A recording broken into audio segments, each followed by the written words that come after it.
की हम बात कर लेते हैं। हुमायूं का जो पिता था बाबर, ठीक, जो हुमायूं का पिता अगर बाबर था तो बाबर सोच के देखो एक गलती नहीं कर रहा कि अपने जो भविष्य है, भविष्य में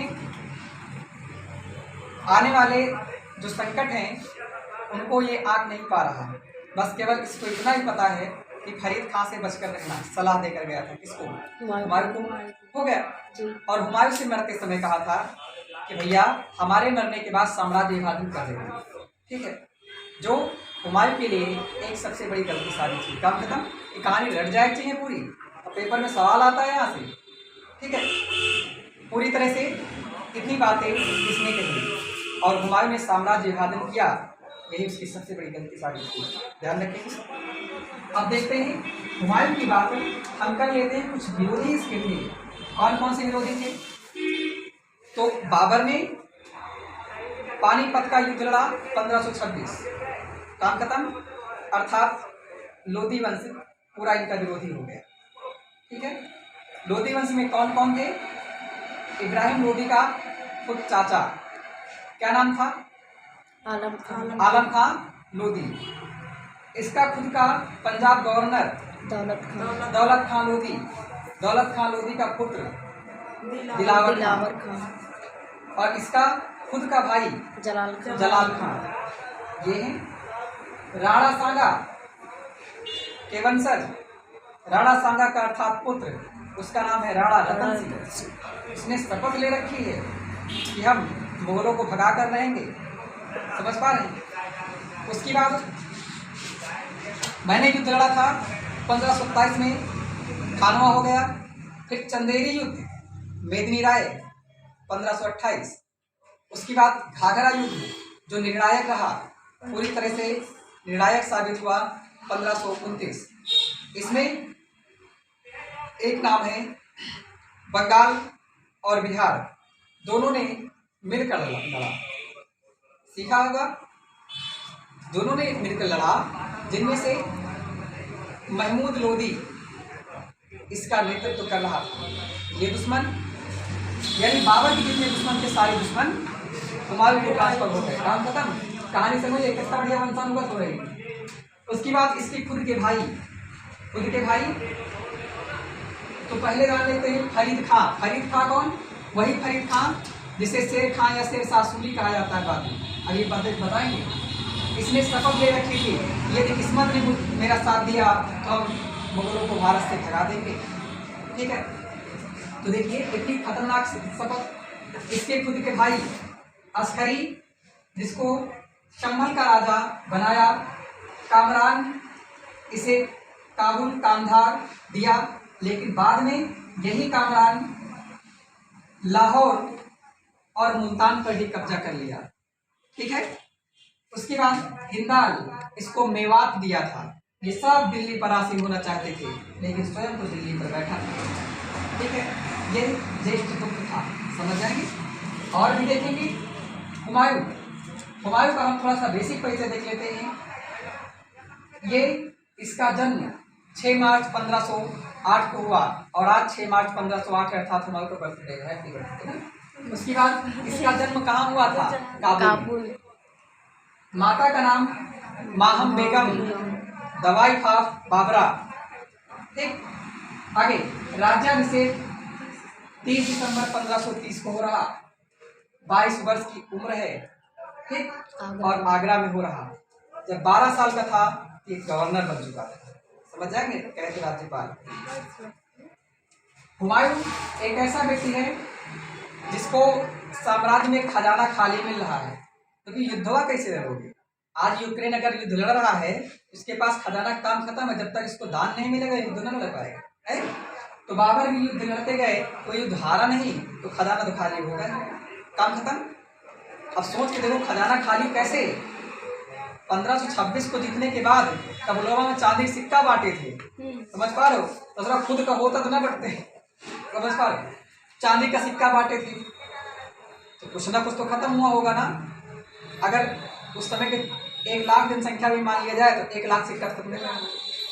तो इनको करंदे की उपाधि मिली, आपको पता होना चाहिए, है ना। बाबर में पुस्तक प्रेमी था, इसकी मुख्य दुर्बलता में से एक माना जाता है। पुस्तक प्रेमी था, युद्ध के मैदान में तलवार भूल जाए तो पुस्तक नहीं था। अगला, ज्योतिष में विश्वास रखता था, ये बड़ा ही उदारवादी था। ठीक, उदारवादी था। अभी इसकी उदारता का परिचय युद्ध में हम देखेंगे। समझ पा रहे हैं? इन सब कारणों के चलते अब बाद में कितना छुपोगे, मजबूरन हुमायूं को युद्ध करना ही पड़ा। काम खत्म। अब जब हुमायूं को युद्ध करना पड़ा तो पहली बार एक समय है, उस समय को हम कहते हैं 1932। कौन सी कहानी समझिएगा? 1532। 1532 ईस्वी में एक क्षेत्र है कालिंजर। कालिंजर वर्तमान बांदा क्षेत्र, ये दुर्ग है। कालिंजर दुर्ग को पर इन्होंने पहला अभियान किया। किस पर अभियान किया? कालिंजर दुर्ग पर अभियान किया। और कालिंजर दुर्ग का जो राजा था, किसका था? उसका नाम था रुद्रदेव। क्या नाम था? रुद्रदेव। रुद्रदेव नाम का व्यक्ति यहाँ का राजा था। अच्छा, रुद्रदेव का अधिकार था। रुद्रदेव को ये परास्त करके उससे धन प्राप्त किया। ठीक, और जैसे ही एक क्षेत्र है, लड़े थे बंगाल और बिहार। बंगाल बिहार जब लड़े थे तो बंगाल बिहार में से एक नाम महमूद लोदी था। नाम सुना होगा। जैसे ही महमूद लोदी को ये पता चलता है कि ये कालिंजर जीतने के लिए गए हैं, तैसे ही जौनपुर के लिए निकल पड़ता है, क्योंकि जौनपुर एक रियासत थी किसकी? हुमायूं के लिए। कन्फर्म? तो जौनपुर के लिए निकल पड़ा। कौन? उसका नाम है महमूद लोदी। कौन? महमूद लोदी। तो सोच के देखो, महमूद लोदी ये निकल पड़े। और महमूद लोदी निकल पड़े और इधर जैसे ही हुमायूं को पता चला इसके धन प्राप्त करने के बाद आगे नहीं बढ़ा। अब इसने देखा कि ये बढ़ रहा कहाँ की ओर? जौनपुर की ओर। तो हुमायूं लौट पड़ता है। और हुमायूं लौट पड़ता है इधर से। ये भी है एक स्थान है, उसका नाम है दोहरिया। क्या नाम है? दोहरिया।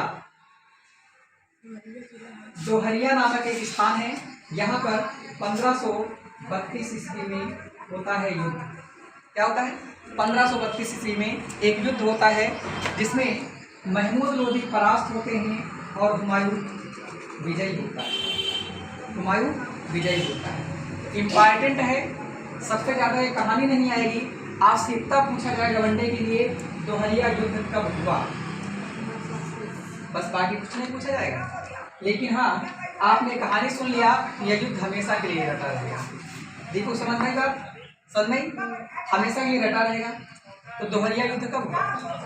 ठीक, अब यहीं से ये आगे बढ़ा। आगे बढ़ता है, एक पड़ता है चुनार। क्या है? चुनार। चुनार दुर्ग है। चुनार दुर्ग, इसे अजय दुर्ग माना जाता था। क्या? अजय दुर्ग माना जाता था। और ये उसी समय जिसने शपथ ले रखी है मुगलों को भगाने की, उसका नाम है शेर शाह या शेर खां। अभी शेर खां है, शेर शाह नहीं है, या फरीद खां। इसने शपथ ले रखी है, या इसके कंट्रोल में है। किसके कंट्रोल में है? तो नाम हो जाएगा फरीद खां। समझ जाएंगे? फरीद खां जो है कंट्रोल किए हुए हैं। तो हुमायूं जाकर के इसको चारों तरफ से घेर लेते हैं और इनका डेरा 4 माह तक पड़ा था। कितने माह तक? 4 माह तक बिल्डिंग यानी पूरे दुर्ग के चारों ओर 4 माह तक डेरा पड़ा रहा। और अंततः यहाँ पर फिर से एक बवाल बनने जा रहा है। कैसे? क्योंकि जो फरीद खां है, फरीद खां एक चाल चलने जा रहा है। अब कभी सोचा है आपने कि दुर्ग पर डेरा क्यों? ये इसलिए किया जाता है कि 4 महीना कब तक नहीं निकलोगे घर से, है ना? कब तुम्हें ये खा पिए सब खत्म पड़ेगा, तब तो आत्मसमर्पण करोगे। इसीलिए अब यहाँ पर शेरशाह जिसके कंट्रोल में चुनार है, ये चाल चलने जा रहा और उसमें बड़ी मछली अर्थात हुमायूं फंसने जा रहे हैं। समझ पा रहे हो? हुमायूं फंसाने इसको गए, ससुरा फंसेंगे खुद। ठीक है, एक बड़ी गलती साबित हो रही है यहाँ पर ही। तो देखिए यहीं पर जो इनका शेरशाह सूरी है, शेरशाह सूरी निकलता है। अभी शेरशाह सूरी नहीं है, अभी ये शेर खां है। क्या नाम है? अभी ये शेर खां है, लिख लेते हैं शेर खां। और शेर खां का पुत्र है, उसका नाम है कुतुब खां। कुतुब खां क्या नाम है? शेरशाह यानी शेर खां का पुत्र जो है उसका नाम है कुतुब खां। क्या नाम है? कुतुब खां। तो मुझे ये बताओ, ये दुर्ग है, चारों तरफ हुमायूं है, शेरशाह यानी शेर खां निकलता है और हुमायूं से एक समझौता करता है। क्या करता है? समझौता। समझौता कितना मूर्खतापूर्ण हो रहा, सोच के देखिए। ये छोटी सी मछली चालाकी का परिचय देती है। छोटी मछली कहे तो शेर खां और बड़ी मछली फंस रही है अर्थात हुमायूं। कैसे? शेर खां ने ये कहा कि चलिए अच्छा महाराज, हम एक समझौता कर लेते हैं। हमारा पुत्र अर्थात हमारा बेटा, उसका नाम कुतुब खां है। क्या है? कुतुब खां। कुतुब खां को हम तुम्हारी सेवा में भेज देते हैं। बात समझ पा रहे हो? कुतुब खां को हम अपनी कुछ सैनिकों के साथ तुम्हारी सेवा में भेज देते हैं, अर्थात किसके? हुमायूं के। हुमायूं ने सोचा तो बहुत बढ़िया काम, बिना युद्ध हुए जीत गए। समझ पा रहे हैं? लेकिन उसकी कूटनीतिकता को नहीं समझ पा रहे। कहा ठीक है।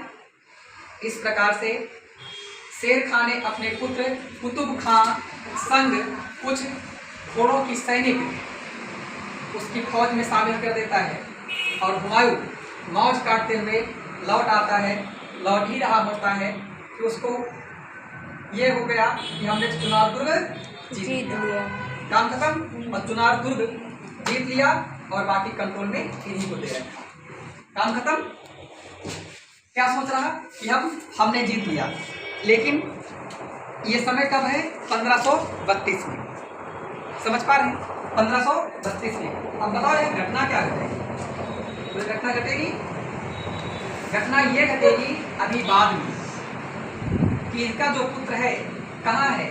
हुमायूं के यहाँ है। और हुमायूं के यहाँ ही काम तो करेगा, लेकिन ये बात वही है, गलती कर गया। मार देता ठीक रहता, लेकिन लेकर चला आया अपने यहाँ, तो साम्राज्य में कुछ ना कुछ तो गड़बड़ी करेगा। अब साम्राज्य में गलती करेगा, वही बाद में एक और बड़ी गलती लेकर के सामने आएगा। समझ पा रहे हैं? हुमायूं के सामने। ठीक, काटना नहीं।